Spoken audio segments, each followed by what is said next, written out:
I watch mer noir journée. I watch mer noir journée. I watch mer noir journée. Yeah.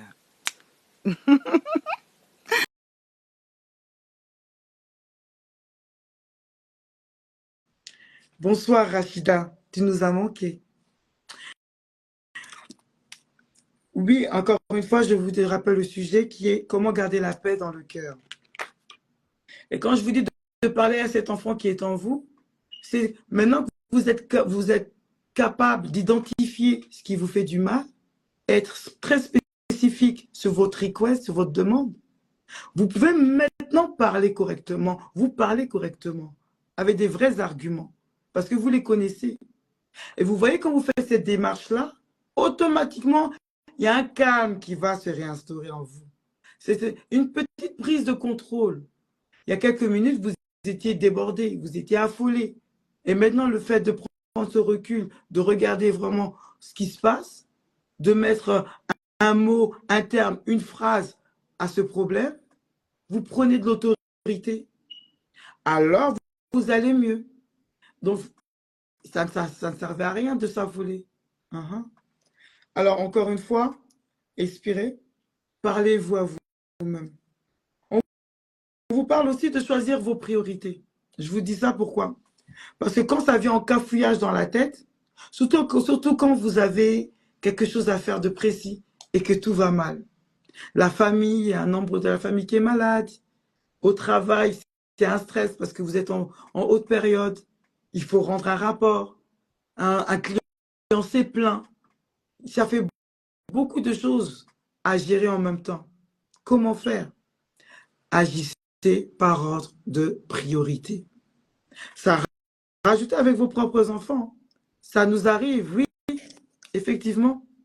Ça va nous arriver de trouver le manque d'organisation chez nous. Alors, on va s'en vouloir. À quoi ça sert de t'en vouloir? À quoi ça sert de se rabâcher? J'ai pas fait ça, j'ai pas fait ça. Vous voyez notre façon de penser? Est-ce que c'est positif? Comment voulez-vous garder la paix si à chaque fois vous vous accablez, vous vous pointez tout votre focus dans la négativité de ce que vous n'avez pas pu faire? Comment faire? Le problème, ce n'est pas de ne pas l'avoir fait, c'est de s'en rendre compte et de trouver une solution. On n'en a pas tout de suite, on va regarder si c'est important là tout de suite. Est-ce que c'est une question de vie ou de mort? Non, alors ça peut attendre. Ça va peut-être pas plaire à la personne à côté, mais ça va vous plaire à vous. Gardez votre paix. Agissez sous ordre de priorité. Que ce soit même parler à une personne tous les jours et ce jour-là, vous avez envie de parler à personne, vous parlez à personne. Parce que quand vous vous écoutez, vous avez besoin de vous retrouver. Soyez égoïste. N'hésitez pas à le dire. De manière respectable, mais n'hésitez pas à le dire. Aujourd'hui, je parle à personne. Je raconte une anecdote dans ce côté-là. Il y a une amie qui m'a appelé une fois.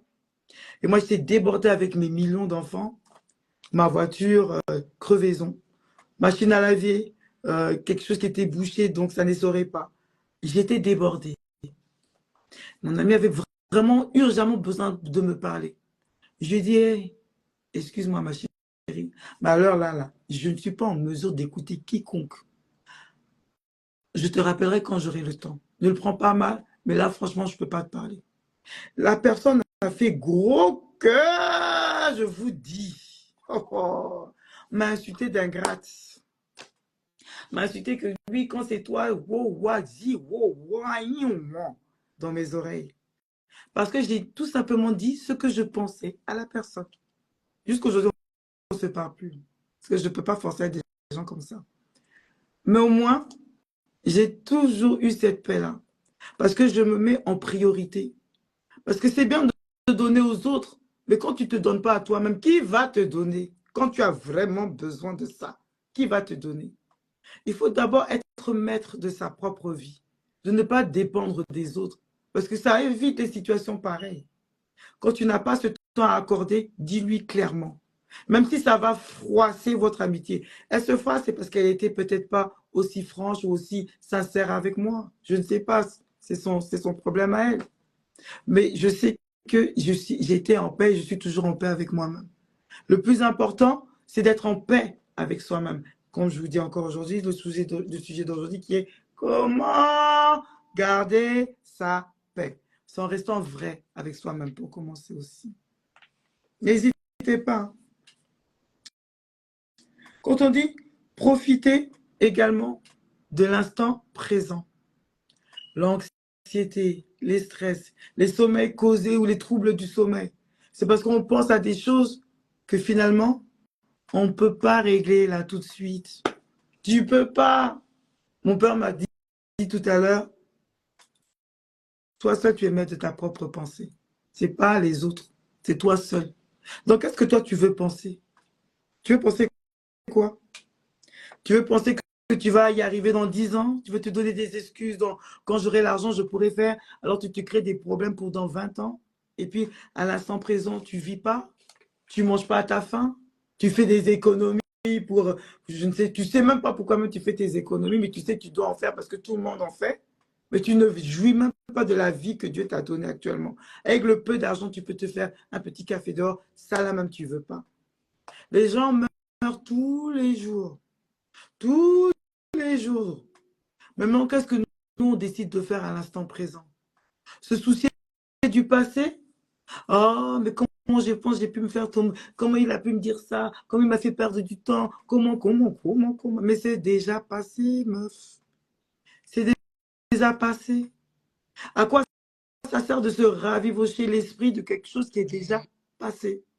Mon enfance, il m'a fait... Oui, c'est vrai qu'on explique un homme par son enfance. C'est vrai. C'est une explication. C'est pas aujourd'hui une justification. Je suis désolée. Parce qu'il arrive un temps où on prend des décisions. Alors, si tu choisis de rester dans ton mal, c'est que tu aimes ça. C'est que tu aimes te faire du mal. C'est que je sais que tu aimes te rabibocher l'esprit de mauvaises choses qui te mettent en colère, qui ne t'aident pas à aimer ton prochain, qui ne t'aident pas à ouvrir ton cœur avec des gens qui sont prêts à te donner tout leur temps, tout leur amour. Mais tu es plongé dans le passé. Tous les jours, c'est toi seul qui as souffert. Tous les jours. Yako. Or que la vie, c'est aujourd'hui. Hein. C'est pas demain. C'est pas il y a 20 ans. Mon père a dit, qu'est-ce que tu as dit encore? Tu avais sorti quelque chose, tu m'avais déjà sorti quelque chose. La vie, demain n'existe pas. Le passé aussi, physique, là, il n'existe plus. Donc, ton présent, là, c'est ce que tu manges, c'est ce que tu ressens. C'est quand tu te touches, tu sens qu'il y a quelque chose, tu sens que c'est de la chair, c'est palpable, c'est maintenant. Tu ressens ce feeling. Ouais, ben la vie, c'est comme ça. La vie, c'est aujourd'hui, c'est pas demain. Les erreurs du passé, ça reste dans le passé.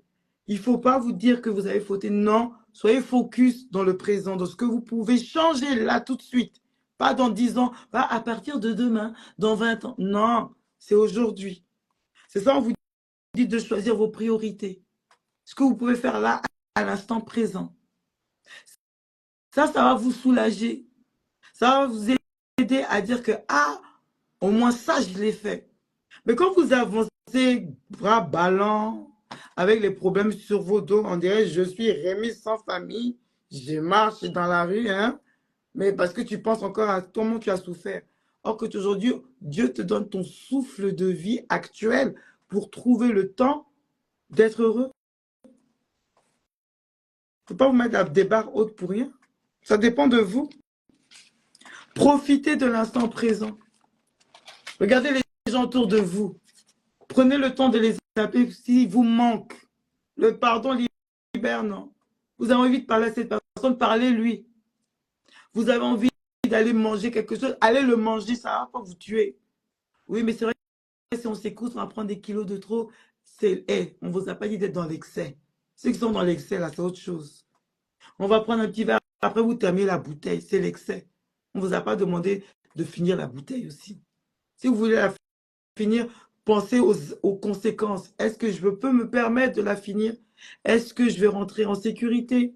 Est-ce que je vais bien me comporter?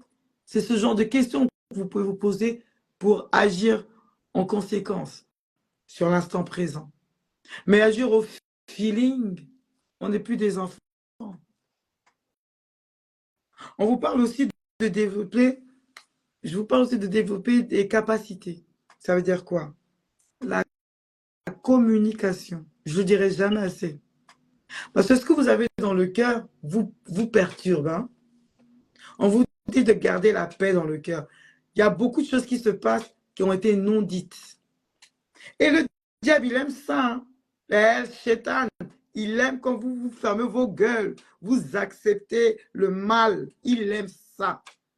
Parce qu'il n'a même plus besoin de faire grand-chose. Vous vous tuez à petit feu. Il n'a même pas besoin d'employer quelque chose. C'est vous-même que vous vous tuez à penser du mal de la personne, du mal de vous-même. Vous vous tuez à petit feu. Ça crée quoi? Des tensions, non? Montée de tension, donc des bouchées artérielles, des mal de dos. Vous faites du mal sur quelque chose que vous ne pouvez rien faire. Alors, shiftez votre énergie, shiftez votre pensée sur quelque chose de positif. Alors, sortez ça de votre cœur. Vous avez personne à qui parler, écrivez-le. Vos portables d'appeler les gens n'importe comment là. Faites-vous un reminder, voice note à vous-même. Dites ce que vous avez dans le cœur à voix haute. Comme ça, vous pouvez même réécouter, ça va vous faire du bien. Mais ne gardez pas ça dans votre cœur, parce que ça va vous consommer. Ça va vous consommer quand vous mangez là, il n'y en a plus, il ne reste plus rien. Voilà, ça fait des maladies. Ça crée des maladies. La communication, ce n'est pas que parler avec autrui, c'est aussi vous parler à vous-même. De d'autres manières, à l'écrit, de manière verbale, non verbale. C'est-à-dire que votre gestuelle, peut-être vous avez du mal à dire, mais si vous vous mettez à côté d'une personne qui vous connaît quand même, il va comprendre que de façon dont tu es là, il y a un problème. Et des fois, vous avez besoin que quelqu'un vous titille pour que vous puissiez vous ouvrir. Allez faire, faites cette démarche-là. Allez au moins vers la personne là-bas pour qu'elle puisse vous tirer des verres de nez. C'est vrai que c'est là où on dit que c'est important d'être avec quelqu'un. Mais il faut que ce soit avec des bonnes personnes qui vous regardent, qui vous connaissent, qui sachent quand ça ne va pas. Afin qu'elle puisse vous tirer vers le haut. Mais si vous vous habituez à rester aussi tout seul, à vous enfermer dans votre chambre, à prier matin, midi, soir, et puis ne rien faire derrière, le mal ne fait que vous consommer encore. Même si vous avez prié pendant des heures, c'est lui d'écoute. Mais si vous n'allez pas à l'aventure, parlez positivement de vous-même. Agissez, faites des actions positives. Faites preuve de générosité si vous pouvez vous permettre. Faites-vous du bien. Faites du bien à l'autre. Effet boomerang, ça va venir vers vous aussi un jour ou l'autre. Mais il faut en parler. Il faut le provoquer. Ça ne va pas se faire tout seul. Comme je disais aussi, pour faire preuve de générosité, il faut aussi cultiver la gratitude. Parce que quand tout va mal, là, au lieu de mettre votre tête dans la négativité, pensez un peu à ce que vous avez fait de bien, les bons moments que vous avez vécus. Surtout ceux qui ont les idées suicidaires, là, parce que vraiment, ça ne va pas. Dans toute votre vie, là, il n'y a pas un seul moment où ça allait. Un seul moment. Qui peut vivre calvaire après calvaire? Et quand tu as soif et puis tu as pu boire ton verre d'eau, tu es content, non? C'est pas une joie? Quand tu t'es affolé, mais tu respires quand même. Et les gens, ils marrent avec des appareils respiratoires. Toi, tu n'as pas tout ça là. Mais c'est toi qui es malheureux. Faites preuve de gratitude. Vous vivez, c'est déjà ça. Donc, si tu vis encore, même comme dit Magic, tant qu'il y a la vie, il y a espoir. Mais il y a l'espoir. Soyez dans le positif. Alors, forcez-vous à rester dans le positif dans votre esprit. Pensez, mettez votre tête dans ce qui est positif sur vous. Vous respirez. C'est déjà ça qui est gratuit. Encore, vous pouvez boire de l'eau. Vous avez un toit où dormir. Vous avez quelqu'un qui vous aime. Vous avez des potes qui sont là pour vous. Ça, c'est être vraiment reconnaissant. Ça existe. Et vous en avez. Vous avez encore vos parents en vie. Même s'ils vous ont fait du mal, wow, wow, wow, ils sont encore là. Oui, mais oui, c'est bien ça. Fidèle nous dit aussi, cultiver l'empathie. Cultiver l'empathie, effectivement. Cultiver l'empathie, c'est se mettre à la place de l'autre. Ça aide énormément. Allô, papa, tu es de retour? Mais ça va? Oui, tu nous as manqué. Papa, je viens de voir un de tes commentaires où tu nous dis de cultiver l'empathie. Qu'est-ce que tu veux dire par là? Se mettre à la place de l'autre avec ses critères de valeur. Alors, si une personne, par exemple, nous fait du mal, nous diminue, et ça nous affecte, Mais il par faut exemple, être au-dessus de ça. mais comment tu L'empathie, fais? Comment tu c'est-à-dire, arrives? si tu parles avec un ouvrier, tu parles le langage des ouvriers. Si tu parles avec un intellectuel, tu parles le langage de l'intellectuel. Mais tu te mets à sa place avec ses critères de valeur. Pas tes critères à toi, mais critères de valeur d'autrui. Voilà. Ça, c'est l'empathie. Donc, Le comprendre avec ses critères de valeur. Pas à toi, mais à l'autre. Ça, c'est l'empathie. je pense que ça, c'est un point très important que tu viens de toucher parce que souvent, quand on est, par exemple, au travail ou même avec nos amis, on a souvent des divergences d'opinion. Mais justement, parce que tu n'es pas seul, c'est-à-dire tu es avec les gens que vous ne voyez pas la même chose et puis vous raisonnez pas, vous n'avez pas la même sensibilité. Et les amis du travail, ce n'est pas des amis, ce sont des collègues. Parce que le jour où on va vous congédier, ils ne te diront jamais au revoir. True. Yes, c'est vrai. Voilà. That's true. Voilà. Il ne faut pas te fier parce que tu travailles, tu as des collègues. Il ne faut pas te fier comme quoi ce sont des amis. Non, c'est les collègues du travail. Mais Si alors, tu as tes papa, secrets, tu gardes ça pour toi. ok. Mais en ce qui concerne dans le couple Pardon? et dans le couple, ça se Dans passe le, comment? Dans le couple, en relation, dans le couple, ça se passe. chacun quand même, il a son vécu, hein, puis son éducation, son instruction, son expérience. Si la personne a été valorisée par sa famille, on donne ce qu'on en possède. Il va valoriser quand même l'homme avec qui il est. Mais c'est une chance aussi, hein, quand même. Bon, mais il faut toujours quand même essayer de trouver un compromis, hein, parce que les gens qui sont très, très, très bien sont au cimetière et nous tous, on apprend tous les jours, tout le temps. Waouh! Les gens qui sont très bien sont au cimetière. Donc, ce qui nous reste là, c'est se gâter, quoi. Mais, monsieur, ok. Lorsque tu dis ça, parce que moi, pourquoi je te parle dans le couple? Parce que il y a beaucoup de personnes qui sont en l'occurrence ensemble, qui vivent ensemble, et souvent il y a des divergences d'opinion. Et toi, tu dis Mais que oui, juste, effectivement, dû à son vécu, il va penser d'une certaine manière. Mais ça crée toujours ces problèmes d'anxiété chez l'autre. Et ce mais c'est très bien. problème, comment toi tu peux exercer ce problème d'empathie? Parce que c'est très difficile quand tu vis avec la personne et constamment elle te contredit, elle ne se met pas à ta place. Par exemple, pour nous les mamans qui ont des millions d'enfants, et bien souvent les papas, ils nous jettent ces responsabilités de faire l'éducation, de faire le ménage, mais ils ne se mettent pas à notre place. Et c'est aussi un problème d'empathie, tu penses, ou c'est autre chose? C'est question d'éducation. Donc, L'éducation, c'est une question d'éducation. oui. Chacun a Ah, son donc, éducation, chacun a son. Chacun veut que. Chacun est appelé à s'améliorer entre le temps et l'espace, tous les jours, tout le temps. Lorsqu'on aime une personne, on essaye quand même de ne pas la froisser. oui, C'est-à-dire, on partage le même douleur, le même bonheur.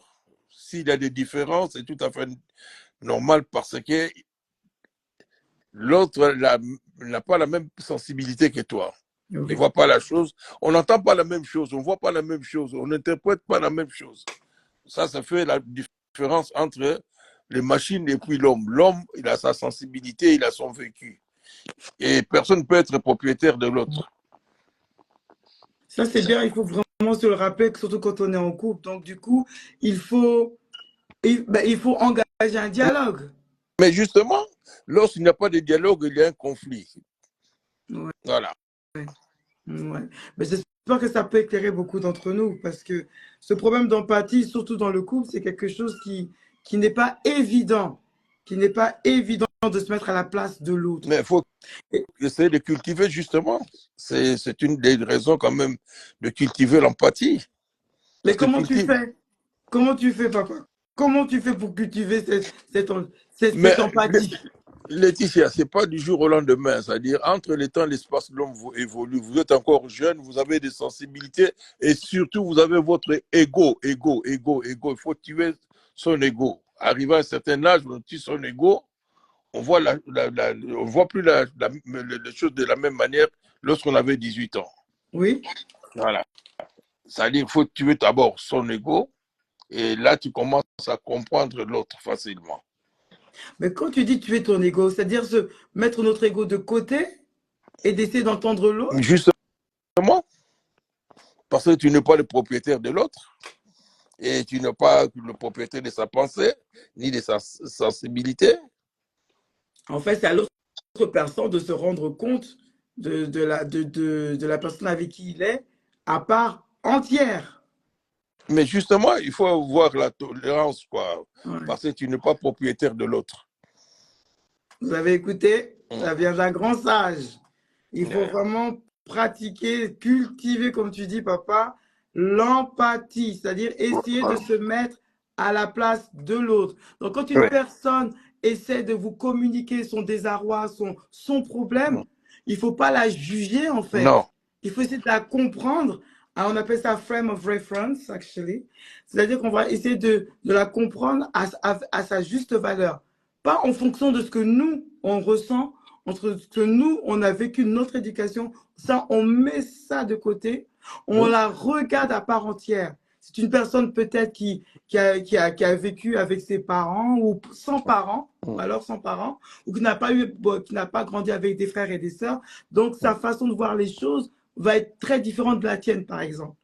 Donc, Mais il faut prendre tout ça en compte, tous ces éléments, il faut prendre en compte pour justement s'adresser et essayer de résoudre le problème. C'est ça?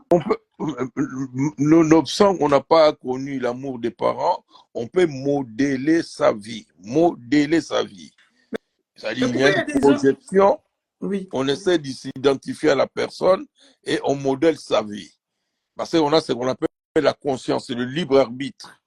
Oui. On peut modeler sa vie. Donc, toi, alors, tu vas me dire, papa, pour les personnes qui disent qu'ils n'ont jamais reçu l'amour de leurs parents, et puis ils grandissent, eux également, ils répètent ce même problème-là, au lieu d'être une personne justement plus positive par rapport à celle de leurs parents, ils font pire que eux. Mais parce que la personne ne veut pas faire un effort, il n'y a pas d'excuse parce qu'il a le libre arbitre, il a la conscience et la voix intérieure qui nous dit qu'un acte est bon ou mauvais. C'est-à-dire qu'il est libre de modeler sa vie, nonobstant ce qu'il a vécu. Voilà, nonobstant, c'est-à-dire qu'il n'a pas connu des parents, il était dans l'assistance publique et consort. Mais il a toujours le libre arbitre. Voilà. Non, ça, Tu peux papa. projeter C'est quelque mon chose. papa! Yes, bonsoir Andrea, bonsoir à toi aussi. Voilà. Où tu es, Laissons quand même les autres intervenir, merci. Merci, merci papa. Ouais. Merci papa. Ouais. Donc oui, effectivement, papa l'a dit, très très très bien dit. Faire vraiment cultiver l'empathie dans nos relations avec les autres, c'est quelque chose qu'on doit se forcer à faire. Et j'aime bien le point que tu as dit, papa, parce que tu as bien dit l'option de dire que non, j'ai vécu à la DAS, j'ai pas eu de parents, j'ai pas eu ci. Non, On est notre ça c'est des excuses. libre arbitre. Ça Ça, c'est c'est des... se donner des excuses. Ouais. C'est C'est se des donner, excuses. oui. C'est des excuses, quoi. On a toujours sa conscience, chacun sa conscience. Oui, chacun a sa confiance. Je suis 100% d'accord avec toi. Parce qu'on est libre de changer ça, justement, de changer la donne. Donc, arrêtons, quand on parle tout à l'heure enfin, notre sujet hein, qui est de garder la paix dans le cœur, c'est de savoir où on se situe et qu'est-ce qu'on veut vraiment réaliser dans cette vie ou à l'instant présent. Maintenant, quand on veut prendre des bagages qui sont des bagages du passé pour ramener à l'instant présent, on se rend pas, on se rend pas à service. Il faut savoir couper, briser les chaînes et se dire de prendre de nouvelles responsabilités vis-à-vis de nous-mêmes. Donc, être son propre arbitre, prendre autorité sur sa propre vie. Elle est là, la différence. C'est bien ça, papa, non? Ouais, si. On est responsable de soi-même. Être homme, c'est être responsable. Être homme, c'est être responsable. J'espère que vous nous entendez bien. Et par rapport aux femmes, qu'est-ce que tu dirais? Et la femme, ce serait quoi alors? C'est pareil. Pardon? Et pour la femme, parce qu'être un homme, c'est être responsable. Et pour la femme, mais bien sûr, nous tous, on a la conscience. On a la conscience, on a ce qu'on appelle le libre arbitre, on a les choix. De faire le bien, parce que c'est le bien. Et il faut dans la vie, il ne faut jamais te justifier parce que toute justification, c'est source de conflit. Oh, tu penses? Ah oui. Mais on nous dit, non, je suis peut-être pas assez d'accord avec toi, papa, parce qu'on a besoin de communiquer ce qui ne va pas en nous. Mais donc, on va l'homme doit avoir quand même sa personnalité. Tu ne peux pas te justifier tous les jours pour faire plaisir aux autres. Parce que le détail, non, je parlais de détail, excusez-moi, je parlais le détail, c'est source de conflit. Voilà, il ne faut pas rentrer dans les détails. Ah, ok, assez. Ouais. So, on doit s'exprimer de manière générale. Donc, de ne pas être spécifique pour éviter les conflits. Oui. Papa, je ne suis pas d'accord dans ce côté-là. Mais justement, Laetitia, je ne suis pas propriétaire de ta conscience. Tu ne peux pas être d'accord tous les jours avec moi pour la simple raison que toi, tu existes. Je ne suis pas propriétaire de ta pensée ni de ta sensibilité. Ça fait la richesse.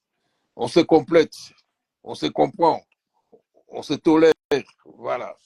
C'est le libre arbitre. Le libre arbitre. Ok. Ça make sense. Attends, papa, il y a Andrea qui nous dit, j'ai aussi, alors 1, 2, 3, j'ai aussi l'impression que quand je me justifie, je m'enfonce encore plus. Moi, je suis d'accord. Ça, c'est le ressenti de Andrea. C'est-à-dire qu'elle aussi, plus elle se justifie, plus elle pense qu'elle s'enfonce. Non, c'est faux. Moi, je pense justement se justifier, c'est être plus clair dans sa pensée, plus clair dans son récit, hein, dans ce qu'on annonce à la personne, afin qu'elle puisse nous comprendre. Parce qu'il y a des personnes qui vont te donner des avis, il va t'imposer son avis, il ne va pas se justifier. C'est une manière très arbitraire et pas équitable. Mais la personne, c'est-à-dire qui est intolérable, il ne faut pas discuter avec parce qu'elle est propriétaire de sa raison, mais elle ne peut pas t'imposer quand même sa pensée. Parce que toi, tu existes. La pensée ne peut jamais se soumettre ni à une personne, ni à qui que ce soit. Voilà, la pensée ne peut jamais se soumettre. De manière générale, oui, je suis tout à fait d'accord avec toi, papa.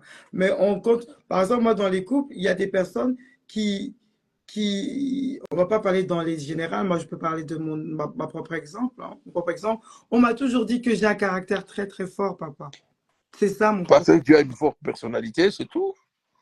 C'est ton défaut. Mais justement, on dit qu'il faut que je me taise, non. que je me la ferme, que j'accepte, que je... Non. C'est trop, papa, je peux pas. Non, ça je suis désolé. Ce qui est intéressant, ton défaut, ce n'est pas un défaut. Ta qualité, c'est d'être têtu. Voilà. C'est une qualité d'être têtu, papa, tu te penses? Oui. Merci. Je le prends. Mais pourquoi, à ton avis? Parce que moi, justement, c'est ce qu'on me reproche beaucoup. Que je suis têtu, que je n'écoute pas. Voilà. Je fais ce que j'ai envie. Elle a de la personnalité. Tu as ta personnalité? Écoutez, hein, il a la personnalité, donc il faut me laisser. Voilà. Ouais, papa, pas pour moi. Et oui, effectivement, bah oui, moi, je l'ai toujours pensé comme ça. C'est avoir sa propre personnalité, il faut l'accepter. Et souvent, mais bien sûr. Les vérités blessent. Mais tu n'es pas là pour faire plaisir à tout le monde, hein. Tu vis ta vie. I like that. Oui, papa. Mon papa, effectivement.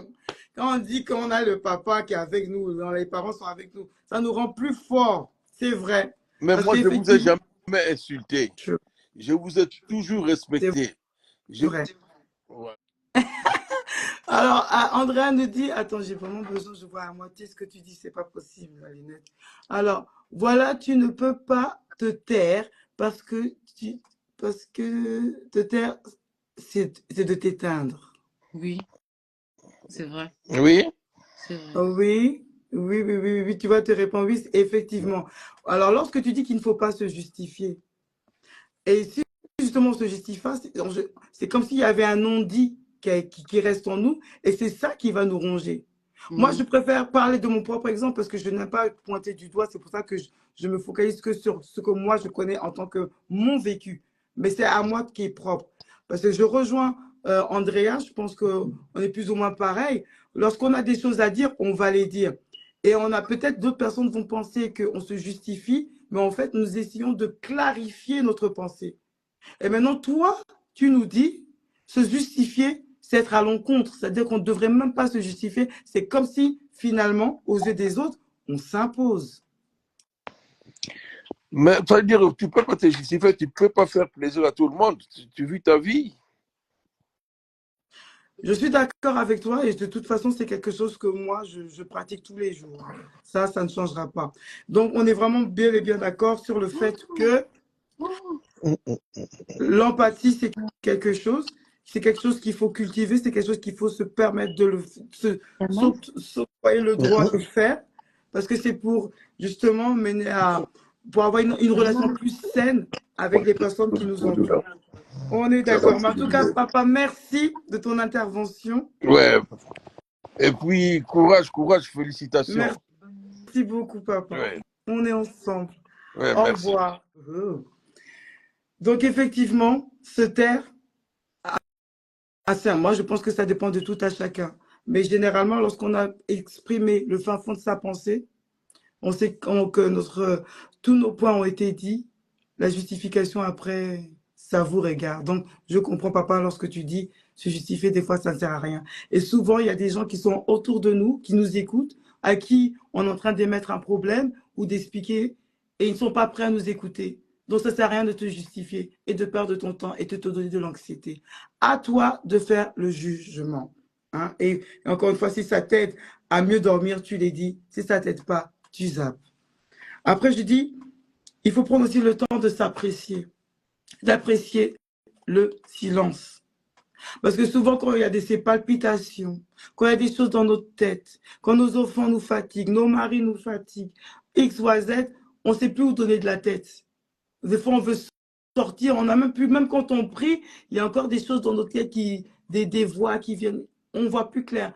Prenez le temps d'être dans le silence aussi. Appréciez le silence. Moi, j'écoute de musique classique. Quand je veux vraiment me concentrer, il n'y a plus de hip-hop, il n'y a pas de slow jam, il n'y a même pas de chants religieux. La musique classique, du Vivaldi, du Bach, je mets ça. Comme ça, j'essaie d'être sereine. La méditation, si vous pouvez essayer. Parce qu'il faut vous retrouver une balance à votre fort intérieur. Ça, c'est ce que je dis tout le temps, parce que je le fais. On se connaît, nous les mamans, on est busy, toute la vie, on est busy. Des enfants qui écoutent ou qui n'écoutent pas. Au travail, des stress ou pas des stress.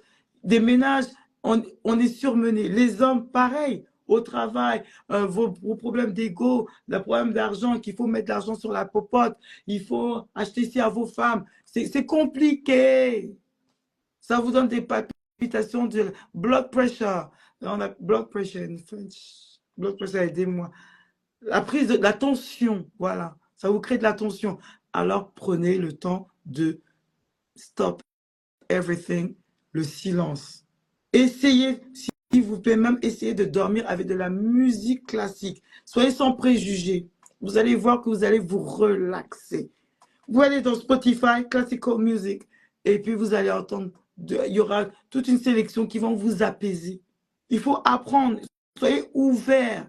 parce que vous voulez avoir de la positivité en vous et surtout garder la paix dans votre cœur. Oui. Ce qui nous amène à la fin, qui est pour savoir se faire plaisir.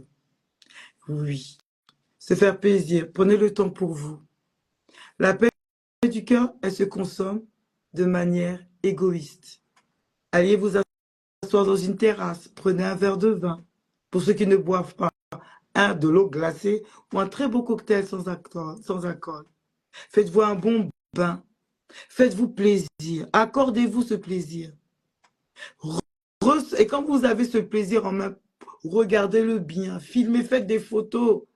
Il faut bien vous imbiber de ce moment de plaisir. Que ça rentre dans vos corps. Ça rentre dans votre moelle épinière. Ressentez-le. Parce que ce sont des moments qui vont vous aider. Quand les moments durs vont faire surface, vous allez vous rappeler, à ce moment-là, j'étais bien. Alors, je dois être encore comme ça. Alors, vous allez trouver le courage pour retrouver cet instant de bonheur que vous vous êtes accordé. Soyez égoïste s'il le faut. Laissez les enfants là où ils se trouvent. Trouvez du temps dans la maison. Changez votre planning. Mais écoutez votre cœur. Parce que c'est ça qui va nous marquer dans notre vie. C'est que ça. C'est que nous. On est venu seul, on va repartir seul. Avoir le cœur léger, c'est ce que les dieux, les religions nous aident à avoir. La paix du cœur. Mais nous, en tant qu'êtres humains, on doit faire cet effort-là. De se questionner, de s'écouter, d'écouter notre ressenti et d'agir. N'attendez pas que le bon Dieu s'élève, vous donner sur un plateau d'argent la solution. C'est pas comme ça. La solution, elle viendra quand vous allez faire la démarche. Alors, commencez par vous-même. Écoutez-vous. C'est des petites pratiques. Réécoutez Semelle Noire. D'ailleurs, cliquez, likez, partagez. Likez, d'ailleurs, je vous attends pour liker. Likez, commentez.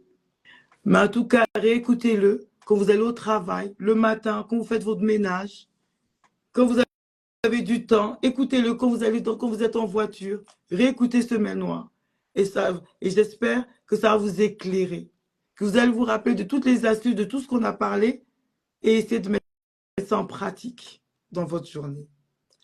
Semelle Noire vous dit bonsoir et encore merci à toi, papa, pour avoir fait la surprise et être mon intervenant du jour. Hein. Merci à toi, papa, et à tout le monde qui nous a suivis. Merci à vous. À la semaine prochaine, encore une fois, 21h30 en UK et 22h30 à Paris. Je vous fais des énormes bisous. À la semaine prochaine. Vous partagez, likez, follow me, Semelle Noire.